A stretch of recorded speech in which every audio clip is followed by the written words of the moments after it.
خواتین حضرات السلام علیکم. آج کا میرا لیکچر پنجاب کے بہت بڑے شاعر جنہوں نے یہاں کی فوک ٹیل ہیر رانجھا کو قلم بند کیا، وارث شاہ، اس بارے میں ہے. اور میں تھوڑا سا ان کا شجاع نسب دوں گا کیونکہ میں ان کے بارے میں بہت سی باتیں ہیں کہ جو میں ان کے بارے میں کرنا چاہتا ہوں جو شاید آپ نے پہلے نہ سنی ہوں. کونجاں واگ ممولیاں دیس چڈے حسن ذات صفات تے بھیس کیتا، یہ تو میں نے ان کا شعر پڑھا ہے. اور ان کی تاریخ پیدائش کے بارے میں بھی دوسرے صوفیاء کی طرح ابھی کوئی حتمی بات نہیں ہے. 1710 1718 اور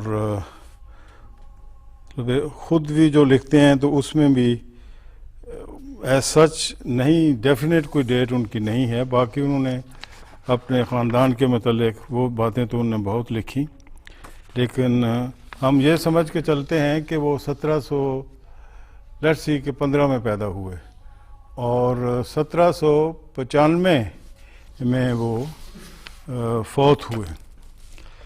اچھا، اب یہ جو پیریڈ ہے 1705 سے 1795 تک، یہ جو 18ویں صدی ہے، یہ بہت حوالوں سے بہت ہی اہم صدی ہے.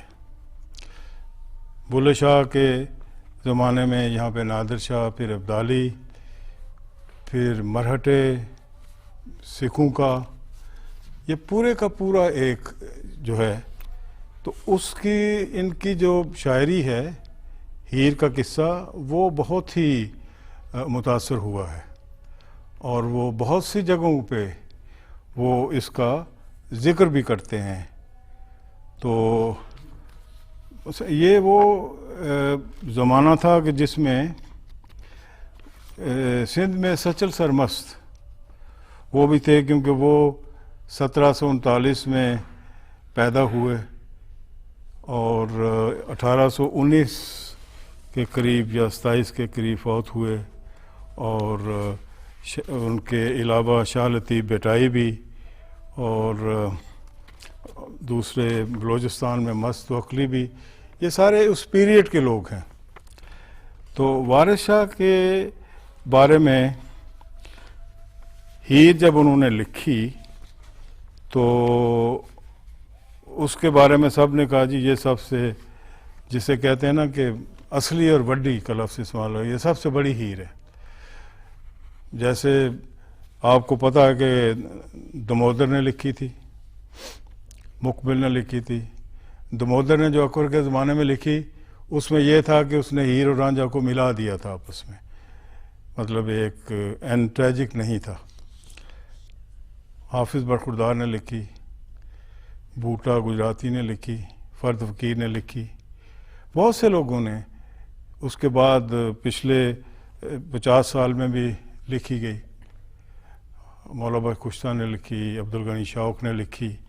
لیکن جو بات وارث شاہ کی ہیر میں ہے وہ کسی اور چیز میں نہیں ہے، اس لیے کہ یہ صرف ہیر رانجھا کی ایک رومانوی داستان نہیں ہے، یہ ایک سمبولک داستان ہے جو کہ پنجاب کے معاشرے میں جو اس وقت ایک سسٹم تھا، اس سسٹم کو انہوں نے ظاہر کیا ہے کہ یہ سسٹم اس طرح کا ڈی ہیومنائزنگ سسٹم تھا، اس طریقے سے ایک پدری معاشرہ تھا، پیٹریارکل، اور اس طریقے سے جو نئے لوگ ہوتے تھے، نوجوان ہوتے تھے، خواہ ہیر کی شکل میں ہو، رانجھے کی شکل میں، ان کو خواہ رانجھے کے بھائی یا بھابیاں ہوں یا ہیر کا باپ یا ماں ہو، وہ کس طریقے سے اسے دبانے کی کوشش کرتے تھے.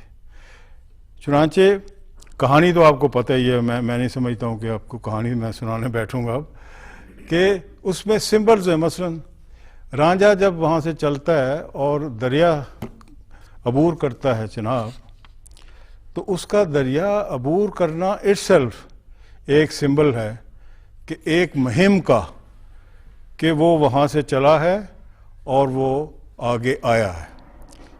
اور اس کے بعد جب اس کی کنفرنٹیشن ہوتی ہے ہیر کے بارے میں، جب اس کی بھابیاں کہتی ہیں، اسے چیلنج دیتی ہیں کہ ہاں بھائی جاؤ تم کو ہیر بیاہ کے لاؤ، تو وہ اس سے جب کنفرنٹیشن ہوتی ہے تو اس سے پہلے 2-3 بہت ہی اہم چیزیں ہوتی ہیں جو کہ میں سمجھتا ہوں کہ آپ کو ضرور پتہ ہونی چاہیے. اس کی وہ انٹرپریٹیشن میں آج کے حوالے سے کروں گا. جب رانجھا وہاں پہنچتا ہے تو وہ ملاح کو کہتے ہیں کہ بھائی مجھے تم پار لے چلو. تو ملاح جو ہے وہ اسے کہتا ہے کہ تم پیسے اگر دو تو میں تجھے پار لے کے جاؤں گا، ویسے میں تمہیں کیسے پار لے کے جا سکتا ہوں. یہ ایک ایسا ایٹیٹیوڈ تھا کہ جس سے ثابت ہوتا ہے کہ اس وقت کا جو ٹریڈر کا لفظ استعمال کر رہے ہیں، یا میں کسی کو اوفینڈ تو نہیں کرنا چاہتا ہوں، لیکن جو آدمی ایک کام کر سکتا تھا اور پیسے کے لیے کرتا تھا، اس میں اتنی ہیومینٹی نہیں تھی کہ وہ اسے لے کے جائے، بلکہ وہ اس کو بہت حد تک تان لان کرتا ہے کہ اگر تو اسی طریقے سے کرے گا تو میں تجھے یہاں سے باہر پھینک دوں گا. تو اس کے بارے میں کہ جی آپ کو یاد ہوگا کہ کر میں اردو ٹرانسلیشن سنا رہا، کر منٹے جب رانجھا تھک گیا تو آخر میں کنارے پر جا بیٹھا. تو اس کے بعد اس نے کہا، اس نے لڈن اس کا نام تھا، تھوڑا یہ میں پنجابی میں پڑھتا ہوں کہ پیسے کھول کے ترے میرے ہاتھ پر تے گود پار اتارنا ہاں، اور جو روکے پر مفت کان کھائے انہوں ناؤ تو میں زمین تے ماردا ہاں. تو آگے وہ لفظ اس کے لیے گالی کا بھی استعمال کرتا ہے، لیکن بہر صورت وہ فائنلی اس کو بٹھا کے لے جاتا ہے. اور مسجد جو ہے اس میں وہ مولوی صاحب ہیں ان کے پاس ٹھہرنا چاہتا ہے، اور وہ مولوی صاحب جو ہیں ان کا بھی ایک اپنا رویہ ہے، جیسے کہ ہوتا ہے کہ ملا بولا نامقول دیکھاں فرض ڈھانپ کے رات گزار جائیں، اٹھ کے فجر دے قبل ہی ڈھانپ سر کو، صبح ہو تو تم ادھر سے نکل جاؤ، یہ نہ ہو کہ تم یہیں پہ بیٹھے رہو، تو اپنی منزل کھوٹی جو ہے وہ آپ مت کرو. چنانچہ وہ وہاں سے چلا جاتا ہے اور ہیر کو جا کے ملتا ہے. اس کے بعد جیسے وہ چوچک اور ملکی کے گھر میں چروال کے طور پہ کام کرتا ہے، وہاں پہ ایک ولن کیریکٹر آتا ہے، قیدو جو ہے وہ ہیر کا چاچا ہے اور وہ یہ پسند نہیں کرتا. اب اس کی جو فزیکل ڈسیبلٹی ہے اس کا حوالہ ہے یہ کچھ، اور ہر معاشرے میں کچھ شرارتی لوگ بھی ہوتے ہیں، ولنز ہوتے ہیں. تو وہ جب وہ چوری لے کے جاتی ہے اس کا پیچھا کرتا ہے، اور اس کے بعد جیسے بھی ہو تنگ کرتا ہے اور آ کے چغل خوری کرتا ہے اپنے چوچک اور ملکی کے پاس کہ دیکھو تمہاری بیٹی جو ہے وہ تو وہاں پہ اٹکیلیاں کر رہی ہے، وہاں جاتی ہے بتا لے کے اور وہاں پہ وہ بیٹھے ہیں اور اس کو چوریاں بنا کے لے کے جاتی ہے. دین فائنلی وہ یہ ہوتا ہے کہ جی وہ ایک اس کا بیاہ کھیڑے کے ساتھ، سیدہ کھیڑا رنگ پور کے، وہ کہتے ہیں جس کے ساتھ شادی کر دیں. خیر سیدہ برات لے کے آتا ہے. اب یہاں پہ ایک اور بہت ہی مزیدار ایک کامنٹری ہے جو کہ انسٹیٹیوشن دیکھیں نا، پہلا لڈن کا ایک ٹریڈر کا انسٹیٹیوشن کہ جس کو سوائے نفع کے اس کی زندگی کا کوئی مقصد نہیں ہے. اس کے بعد ملا کا انسٹیٹیوشن کہ جو کسی شخص سے پیار کر کے اسے اپنے پاس رکھ ہی نہیں سکتا. اور تیسرا انسٹیٹیوشن کہ یہ جو قاضی ہے وہ جب ہیر کو بٹھاتے ہیں اور نکاح پڑھاتے ہیں تو وہ کہتا ہے جی قبول ہے، ہیر نہیں بولتی ہے 3 دفعہ. تو وہ سوچتے ہیں، اس کا باپ بھی کہہ رہا ہے، قیدو بھی کہہ رہے ہیں کہ بھائی ہاں کہہ دو، ہاں کہہ دو، یہ تو تمہیں کہنا ہی ہوگا. تو پھر فائنلی کیا ہوتا ہے کہ وہ جاتا ہے اپنا کہہ دو. اور جب وہ کہتا ہے قاضی کو کہتا ہے اچھی بولو, وہ بولتا ہے قبول ہے, تو وہ اس کا ہیر کا سر دبا کے کہتا ہے دیکھو جی اس نے کہہ دیا قبول ہے. دس از این ادر انسٹیٹیوشن.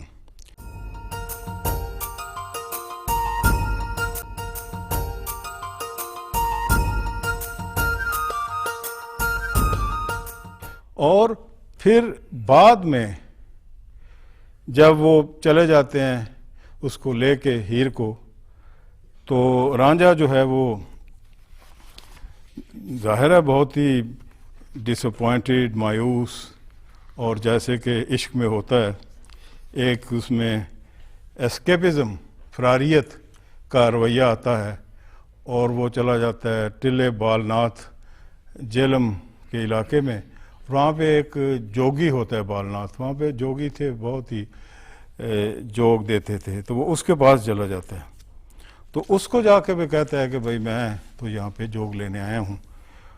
وہ جوگ دینے میں تھوڑا اعتراض کرتا ہے. پہلے وہ کہتا ہے کہ بھائی یہ جوگ کوئی اتنی آسان چیز نہیں ہے, یہ تو سب کچھ تمہیں ختم کرنا ہوتا ہے, اپنی ذات کو ختم کرنا ہوتا ہے, یہ تم دیکھ لو تمہارا. وہ کہتا ہے جی یہ مسئلہ ہے, کو ہیر جیسے وہ تھی وہ چلی گئی. بالناتھ نے دھیدو کو بلا کے آگے جوگ دینے کو پاس بٹھایا. صفا چٹ ہو گیا راکھ ملی, منہ پر سبھی کنبے کا شرف گنوایا ہے, کان پھاڑ کے جھاڑ کے حص وغیرہ. تو اس میں اس نے کہا کہ راکھ بدن پہ ملی, صفا چار ابرو ڈالے مندرے اساں چکایا ہے. اس کو کہتا ہے کہ جی بس میں نے تمہیں جوگ دے دیا, ٹھیک ہے. جو کہ بعد اس کے اندر کی جو ایک بے صبری ہے, یہ بے قراری ہے, اضطراری ہے, وہ ختم نہیں ہوتی ہے. وہ ایک ٹھوٹا ہاتھ میں پکڑ کے تو لباس جو بھی ہوتا ہے جوگیوں کا پہن کے چلا جاتا ہے کہ جی میں ڈھونڈتا ہوں ہیر کا گاؤں, ڈھونڈتا ہوں جہاں رنگ پور جاتا ہوں. راستے میں اس کو ایک بہت ہی امپورٹنٹ کیریکٹر ملتا ہے, اور وہ جو کیریکٹر ہے وہ کیریکٹر ہے ایالی کا. ایالی جو ہے وہ ایک گڈریا ہے کہ جو وہاں پہ اور چرا رہا ہے. وہ جب اس کو پوچھتا ہے کہ بھئی اس سے راستہ پوچھتا ہے, تو وہ اسے کہتا ہے کہ میں نے رنگ پور کھیڑیاں جانا ہے, کہ وہ میری ہیر لے کے چلا گیا.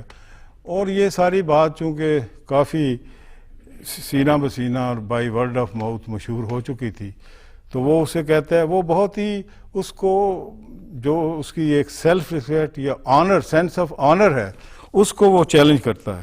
اور کہتا اسے وہ یہ کہتا ہے کہ ہیر سیال کا یار مشہور رانجھا کر کے موچ ہے کان پڑوا بیٹھا, کھیڑے بیاہ لائے منہ پر تیری ساری عمر کو لیک لگوا بیٹھا. کہ تیرے سامنے کھیڑے آ کے ہیر کو لے کے چلے گئے, اور تو آ گیا ٹھوٹا ہاتھ میں پکڑ کے, اور تو نے تو ساری لیک لگا دی, تو نے تو اپنا سارے کا سارا کیا اسے کہتے ہیں کہ ذلت اٹھا لی. تو اس لیے اس پہ تھوڑا اس کی ایک جو سینس آف آنر ہے اس کو ایک ملتی ہے, سٹیمولس ملتا ہے, فل ملتا ہے کہ دیکھو میں نے یہ کیا کیا ہے. تو وہ پھر جاتا ہے وہاں پہ وہ ظاہر ہے کہ ٹوٹا لے کے وہاں پہ جاتا ہے اس کا, اور ہیر کا سیتی کے حوالے سے, سیتی وہ نند ہے, اس کے کافی ڈائلاگز بھی ہیں. وہ ڈائلاگز یہاں پہ میں نہیں پڑھوں گا, لیکن وہ بہر صورت اس کو وہ کہتا ہے جی اس کو گھر میں آتا ہے, وہ ہیر کو سیتی مدد کرتی ہے, ہیر تو اس کے ساتھ رانجھے کے ساتھ بھاگ جاتی ہے. سیتی خود اس بدلے میں ہوتا ہے کہ عدلے بدلہ کے کوئڈ پرو, کہ تم یہ میرے لیے کرو میں یہ کرتا ہوں. تو وہ تو چلی جاتی ہے مراد کے ساتھ, پکڑی بھی نہیں جاتی, یہ پکڑی جاتی ہے.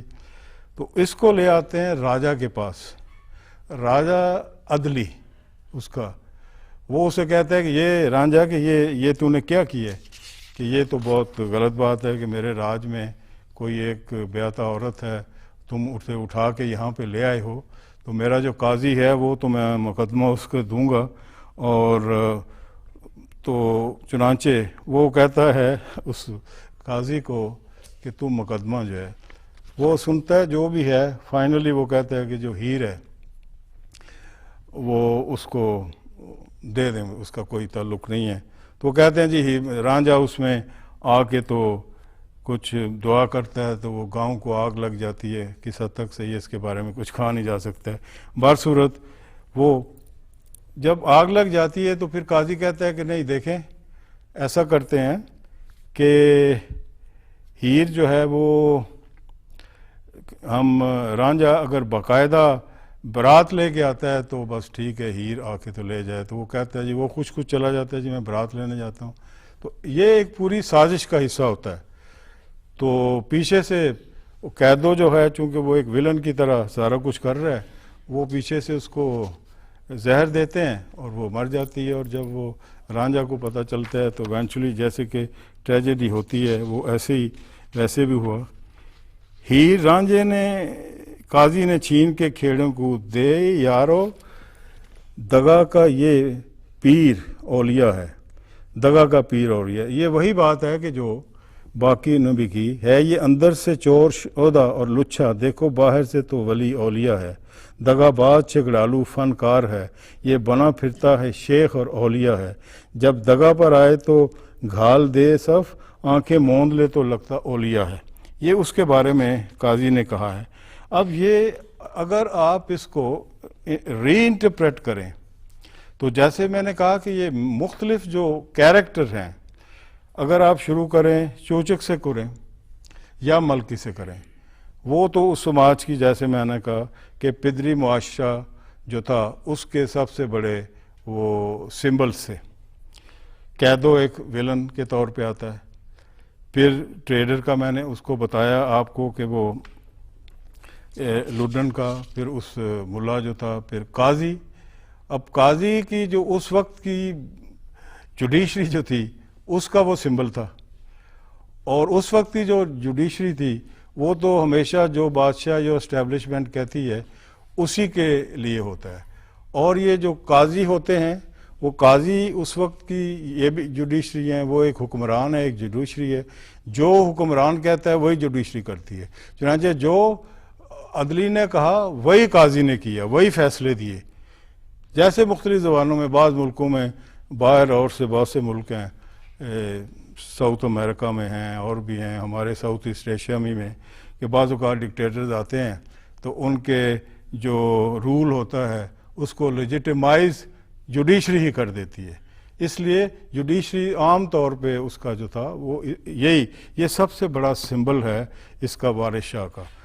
تو اس کے بعد جو اور دوسری ایک امپارٹنٹ بات جو اس بارے میں کہنا چاہوں گا وہ یہ ہے کہ کچھ لوگ یہ کہتے ہیں، مجھ پہ بھی یہ سوال ہوا کہ جی آپ یہ بتائیں کہ ہیر رانجھا جو ہے کیا اس میں کوئی تصوف پایا جاتا ہے؟ کیا وارث شاہ ایک صوفی تھا؟ بہت سے لوگ کہتے ہیں جی وارث شاہ صوفی نہیں تھا۔ میں سمجھتا ہوں کہ وارث شاہ ایک صوفی تھا، اس لیے کہ عشق و محبت کی کہانی کی بات کرنے والا، اس کے اوپر قصہ لکھنے والا، یہ ضروری نہیں کہ وہ تصوف سے دور ہو۔ جوگی اور رانجھا کا جو آپس میں ڈائلاگ ہیں وہ ڈائلاگ بالکل تصوف کی بنیاد پر ہیں، اور پھر کچھ ڈائلاگ جو رانجھا بولتا ہے عدلی کے سامنے، قائد کے سامنے، اس میں یہ چیز پائی جاتی۔ پھر یہ کہ جوگی ارسل بالناتھ، پھر یہ 5 پیروں کا جو ایک تصور تھا، اور پھر یہ روح اور کلبوت کا ایک جو تصور ہے، یہ سب کچھ ایک تصوف کی طرف پوائنٹر ہیں، یہ اس کی طرف ہی نشاندہی کرتے ہیں۔ چنانچہ میں یہ سمجھتا ہوں کہ ڈیفینیٹلی کہ یہ ایک صوفی شاعر تھے۔ جیسے رب کی یاد کے لیے خیرات دی ہے، جو گرو کو بھید کو پائیے نہیں، ناد ہو کے خوب پبوت مل کے پیس، جوگی تا بدل کے جائیے نہیں۔ یہ اس میں یہ جو اگر تو تصوف سے صرف یہ مراد ہے کہ بھائی اس میں ایک ڈائریکٹ جو کہانی ہے وہ آپ ایسا سچ بیان نہیں کرتے، اور آپ قافیوں کے ذریعے سے، دوڑے کے ذریعے سے، اٹھواروں کے ذریعے سے اور مصنوعی کے ذریعے سے، مصنوعی تو یہ بھی مصنوعی ہے کے ذریعے سے بات کرتے ہیں، تو پھر تو میں نہیں کہوں گا یہ، لیکن یہ شاہ لطیف بھٹائی میں جو عمر ماروی کی پوری کہانی ہے، یا سسی پنو کی کہانی سندھ میں پائی جاتی ہے، یا ہاشم شاہ میں پائی جاتی ہے، یہ سب اس لحاظ سے صوفی شعراء تھے کہ ان میں جو بظاہر لکھا جا رہا تھا اس کے جو انڈر کرنٹس تھے، وہ انڈر کرنٹ بہر صورت موٹیویٹڈ تھے ایک اس کیا اسے کہتے ہیں جذبے سے، کہ جو جذبہ بہر صورت ایک تصوف کا ایک جزو ہوتا ہے۔ جگہ بجگہ وارث شاہ کا اپنے رب کے لیے کہنا، اور جگہ بجگہ ایک گناہگار کے حوالے سے کیریکٹرز کا ایک معافی مانگنا، رب سے معافی مانگنا۔ چنانچہ میں نہیں سمجھتا ہوں کہ وارث شاہ کو جو لوگ کہتے ہیں کہ بھائی وہ صوفی شاعر نہیں تھا، وہ میں ان سے اتفاق نہیں کرتا ہوں۔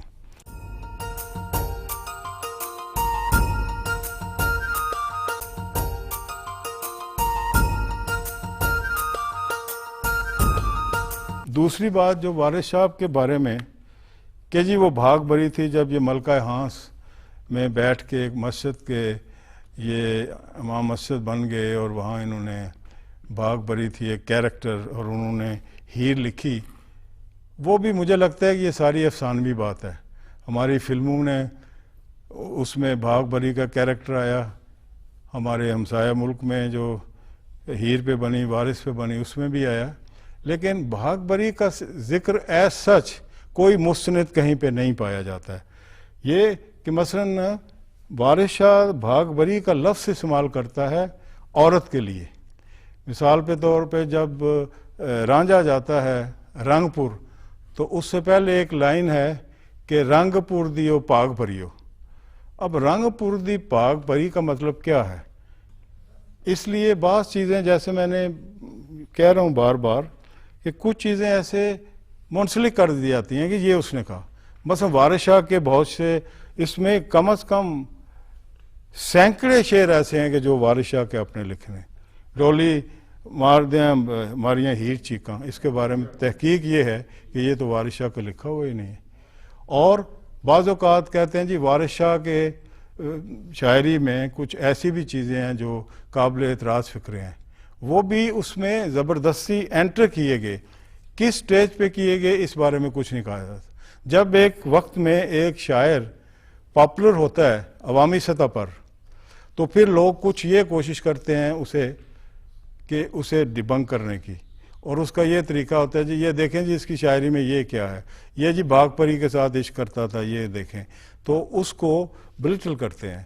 تو یہ چیزیں جو ہیں اس کا فرق نہیں پڑتا ہے، لیکن ہم لوگ جو صوفیزم کی بات کرتے ہیں یا صوفیاء کی بات کرتے ہیں، ہمیں تھوڑا ان کی انٹرپریٹیشن جیسے ہے وہ اس طریقے سے کرنی چاہیے، نئے طریقے سے۔ میں سمجھتا ہوں کہ وارث شاہ کی آج کی جو انٹرپریٹیشن ہے، نمبر ایک کہ وہ پنجاب کی ایک آرٹ گیلری ہے، اس میں تو کوئی شک کی بات نہیں ہے، وہ اس میں مختلف تصویریں پائی جاتی ہیں۔ ہیر کی جب وہ شروع کرتا ہے تعریف، تو آپ امیجن کریں کہ کیسے تعریف کتنی ایک ایک چیز کی وہ کس طریقے سے کوشش کرتے ہیں۔ اور پھر جب وہ جہیز کی بات کرتے ہیں تو جہیز میں جتنے بھی چیزیں ہوتے ہیں، جی پلنگ ہے، جی یہ کرتل کا پلنگ ہے، جی یہ نوار ہے، جی یہ کہ پتہ نہیں کیا کیا چیزیں، وہ پورے کا پورا پنجاب کا ہی از این انسائکلوپیڈیا، اور ان کی پوئٹری میں یہ سب چیزیں بدرجہ اتم پائی جاتی ہیں۔ اور پھر کہ جیسے یہ موڈز ہیں، یہ سمبل جو میں نے کہا ریزسٹنس کے سمبلز، کہ ساروں کے خلاف اس کی ایک ریزسٹنس جاتی ہے۔ ہیر کا کیریکٹر بنیادی طور پہ بہت ہی مضبوط کیریکٹر ہے، اور یہ ایک بات ہے ہماری جو فوک ٹیلز ہیں کہ ان فوک ٹیلز میں سوائے مرزا صاحبہ کے تمام جو فوک ٹیلز کی لیڈنگ لیڈیز ہیں، ہیروئنز، وہ ڈومیننٹ ہیں، because this is a matriarchal society جو کہ موہنجو داڑو سے شروع ہو کے آئی۔ موہنجو داڑو جو دی سوسائٹی 4000 ایئرز، وہ میٹریارکل بیسیکلی سوسائٹی تھی۔ چنانچہ ہیر ہو، سونی ہو، ایون سسی، اور یہ سب مرزا صاحبہ بھی اپنی جگہ ٹھیک ہے، لیکن یہ 3 چیزیں میٹریارکل سوسائٹی تھی. اور ہیر میرے نزدیک ایک سمبل ہے، ایک عورتوں کی لبریشن کی، ایک ایمنسپیشن کی، ایک عورتوں کی امپاورمنٹ کی، اور ایک مردانہ معاشرے میں جو مردانہ شوونزم ہے، جو کہ مردوں کی ڈومیننس ہے اس سوسائٹی میں، اس سوسائٹی کے خلاف ایک بغاوت وہ ہیر کی شکل میں ہمارے سامنے آتی ہے. چنانچہ یہ ایک الگ مولڈ ہے کہ جو انہوں نے ہمیں دیا. اس کے علاوہ میں نے آپ کو بتایا کہ قاضی کی شکل میں، راجہ عدلی کی شکل میں، لوڈن کی شکل میں، وہ سارے جو ہیں قیدوں کی شکل میں. قیدوں کے بارے میں جو بات کرنا چاہوں گا وہ یہ ہے کہ اس کا کیریکٹر وارث شاہ نے بہت کمال کا بنایا، کیونکہ ایک شخص اس کو جو اس نے بیان کیا اس کی جسمانی حوالے سے، وہ جو لائنیں ہیں وہ بہت ہی عمدہ لائنیں ہیں، اور اس کو ایک دم سے آپ کے ذہن میں ایک امیج آ جاتا ہے ایک ایسے شخص کا کہ جو بہت ہی ویلن ہے، بہت ہی شرارتی آدمی ہے، اور جو محبت کرنے والے لوگوں کے درمیان ویج ڈرائیو کرتا ہے اور ان کو الگ کر کے تو خوشی محسوس کرتا ہے. یہ اس کا ایک خاص کیریکٹر ہے. وارث شاہ کے بارے میں جو بعد میں جتنے لوگ آئے، میاں محمد نے تو ان کے بارے میں کہہ ہی دیا تھا، آپ کو پتہ ہے کہ وارث شاہ بہت ہی بڑے لکھنے والے ہیں، ان کے سامنے تو کوئی کیا شاعری کرے گا. لیکن باقی دنیا میں بھی ان کے بارے میں بہت کچھ لکھا گیا. اب ہمارے کچھ پارک یا نقاد، جیسے میں کہتا ہوں کہ جی کچھ تھوڑا مبالغہ بھی کرتے ہیں اور چیزوں کو بہت ہی بڑی بناتے ہیں. اب میں یہ تو نہیں کہوں گا کہ وارث شاہ جو تھے وہ پاکستان کے یا اس دھرتی کے شیکسپیئر تھے یا کالیداس تھے، کیونکہ میں کسی کا مقابلہ آپس میں کرنا پسند کرتا ہی نہیں ہوں. ہر آدمی کی اپنی حیثیت ہے، شیکسپیئر کی اپنی حیثیت ہے، کالیداس کی اپنی حیثیت ہے. یہ تو بہت ہی الاؤ می ٹو سے کہ واہ یاد ہی بات ہے کہ نہیں جی وہ تو شیکسپیئر تھے یہاں کے، وہ تو کالیداس نہیں. وارث شاہ واز وارث شاہ. یہ کہیں کہ وارث شاہ از وارث شاہ، اور وارث شاہ بہت بڑا شاعر، بہت بڑا میں تو کہتا ہوں سوشیالوجسٹ، کیونکہ اس نے پنجاب کے بارے میں جو کچھ لکھا، رسم و ریتوں، یہاں کی رہتل، یہاں کے تمدن، یہاں کی تاریخ کے بارے میں بہت کچھ لکھا، اور جو اس وقت کی تاریخ تھی اور جو اس پنجاب پہ ہو رہا تھا وہ اس کے بارے میں اس کا ادراک تھا. اور نہ صرف پنجاب کے بارے میں، باہر پنجاب سے باہر بھی جو ہو رہا تھا اس کے ادراک تھا، خواہ وہ بیٹھ کے ایک حجرے میں یا ایک مسجد میں لکھ رہا تھا. لیکن یہ جو شاعر لوگ ہوتے ہیں ان کا ویژن بہت بلند ہوتا ہے. یہ چیزیں ان کو جو بہت دور بھی ہوتی ہیں وہ یہ دیکھ بھی لیتے ہیں اور محسوس بھی کر لیتے ہیں. چنانچہ اسی لیے انہوں نے بار بار اپنی پوئٹری میں یہ ساری چیزیں لکھی اور اس قصہ کو اس زبردست قسم کا کمال کا بنایا. اور ایک اندازے کے مطابق یہ کہتے ہیں کہ جی پنجاب میں قرآن شریف کے بعد سب سے زیادہ جو کتاب پڑھی جاتی ہے وہ ہیر ہے. اور آپ کسی بھی گاؤں میں چلے جائیں تو وہاں پہ 2 4 5 لوگ آپ کو ضرور ملیں گے جو ہیر پڑھنے والے ہوں گے. انہیں پتہ ہے کہ وہ کہیں جی ہیر سنا دیں تو وہ ہیر سنا دیتے ہیں. یہاں پہ آ کے مجھے اپنی کم آئے گی اور اپنے یہاں کے شہری لوگوں کی کم آئے گی اور نئی نسل کی کم آئے گی جو ہے وہ مجھے جب میں دیکھتا ہوں تو مجھے بہت افسوس بھی ہوتا ہے کہ وہ لوگ تو ہم سے بہت آگے ہیں کہ جو گاؤں میں رہتے ہیں اور جو وارث شاہ کی ہیر کو سناتے ہیں، میاں محمد بخش کے سیف الملوک سناتے ہیں، اور ہمارے تو لوگ یہاں پہ وارث شاہ کے بارے میں بہت، آپ لوگ تو ہیں، آپ کو تو پتہ ہی ہوگا، آپ تو آئے ہیں کہ آپ پہلے ہی جانتے ہیں وارث شاہ کو، ہیر کے قصے کو جانتے ہیں. لیکن بہت سی ہماری جو نسل ہے وہ تو نہیں جانتی یہ سارا کچھ وارث شاہ کے بارے میں، یہ پوری ہیر کے بارے میں. اور اگر یہاں پہ جو کچھ نقاد ہیں، جیسے میں کہتا ہوں کہ جی جیسے اقبال شناس، اقبال فہم، ایسے نقاد ہیں جو کلیشیز کی بات کرتے ہیں. وہ وہی انٹرپریٹیشن کرتے ہیں وارث شاہ کی کہ جو اقبال کی کرتے ہیں, جو فیض کی کرتے ہیں, جو بلے شاہ کی کرتے ہیں.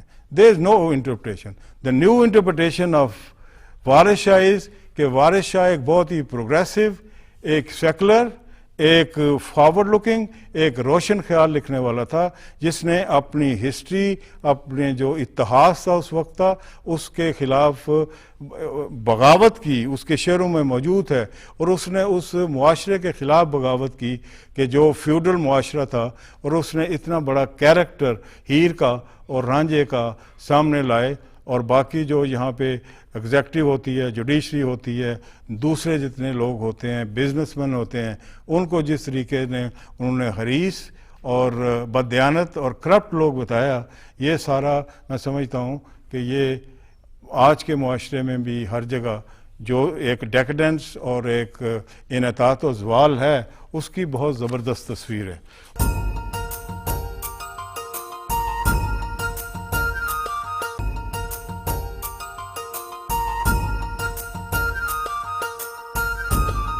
آخر میں دو تین جو بہت بڑے لوگ ہیں ان کا صرف ایکسرٹ آپ کو سنا دیتا ہوں. مثلا رشین ایک بہت بڑے لکھنے والے تھے, ابھی فوت ہوئے 10 سال پہلے, پاکستان بھی آئے ہیں, سیربا یعقوب. ان کی کتاب ہے پنجابی لٹریچر. اس میں وہ لکھتے ہیں کہ Waris Shah was the most outstanding Punjabi writer. یہ بہت بڑا کمپلیمنٹ ہے ایک بہت بڑے نقاش سے. اور جو لاجونتی رام کرشن ہیں, جنہوں نے پہلی بہت بڑی پنجابی پوئٹس, صوفی پوئٹس پہ کتاب لکھی, she says the Heer and Ranjha tale is the most important, the best written up to date being Heer of Waris Shah. اور اس کے بعد میں ایک درشن سنگھ مائنی ہیں, انہوں نے کہا ہیر وارث شاہ از دی ڈائلیکٹس آف لو. اب یہ ڈائلیکٹس آف لو جو ہے یہ ایک عجیب و غریب لفظ ہے کہ آپ ڈائلیکٹ میٹیریلزم تو سنتے رہے ہوں گے کہ پرولٹیر یہ کیا ہوتا ہے, بورژوازی کیا ہوتا ہے, انقلاب. ڈائلیکٹک آف لو جو ہے, جدلیات کے عشق کی جدلیات, یہ بہت ہی خوبصورت ایکسپریشن ہے جو کہ انہوں نے استعمال کیا ہے. اور اس کے بعد ایک چارلس اوسبرڈ ہے, انہوں نے بھی یہ لکھا اپنے وارث شاہ's ہیر has always been regarded as a classic of the Punjabi language and is certainly one of the greatest masterpiece of world literature. یہ کمپلیمنٹ ہیں جو وارث شاہ کو دیے گئے. اور پنجاب میں سمجھتا ہوں کہ بہت ہی بھاگوان ہے اس بارے میں کہ ہمارا ورثہ اتنا زبردست ہے ان فوک ٹیلز لکھنے والوں کے حوالے سے اور صوفیاء کے حوالے سے, اور یہاں پہ جو ایک مزاحمت کی بات جو اور پروگریسوزم کی بات جو ان سب لوگوں کے میسج میں پائی جاتی ہے. بہت بہت شکریہ آپ کا. جی, میرا نام سروت جاوید ہے. میں آپ سے ایک کویشچن کرنا چاہتی ہوں کہ یہ جو ہیر وارث شاہ کا ایک کریکٹر ہے قیدو, اس کو وارث شاہ نے ولن کی حیثیت سے لکھا, تو لیکن شریف کنجائی صاحب جو کہ پنجابی لٹریچر کے ایک بہت بڑا نام ہے, انہوں نے اس کو عزت کا رکھوالا اور غیرت مند کے طور پہ لکھا. تو اس کے بارے میں آپ کیا کہیں گے؟ یہ بات تو ٹھیک ہے کیونکہ شریف کنجائی صاحب نے بھی اور ان سے پہلے ڈاکٹر رشید انور نے بھی, انہوں نے یہ لکھا کہ جی قیدو جو ہے وہ تو بہت ہی غیرت مند تھا اور وہ کیسے برداشت کر سکتا کہ اس کے بھائی کی بیٹی جو ہے وہ رانجھے کے ساتھ وہاں پہ کھیتوں میں جیسے میں نے کہا اٹکیلیاں کرتی پھرے. تو اس لیے وہ پنجاب کی غیرت کی نشانی ہے. میں سمجھتا ہوں کہ یہ ان کی بات بالکل غلط ہے, کیونکہ اگر ایسا ہے تو پھر یہ جتنی کاروکاری اور آنر کلنگ ہے تو پھر وہ وہی اس کو جسٹیفائی کریں, یہ تو کوئی بات نہیں ہے کرنے والی. دیکھیں بات ہوتی ہے کچھ سمبلز کی. کچھ لوگ ہیں وہ سمبلز کو نہیں سمجھتے اور وہ اس کہانی کے ایکچوئل جو میٹرکس ہے اور سنٹیکس اس کی بات کرتے ہیں. قیدو ایک ولن کے حوالے سے سامنے آتا ہے.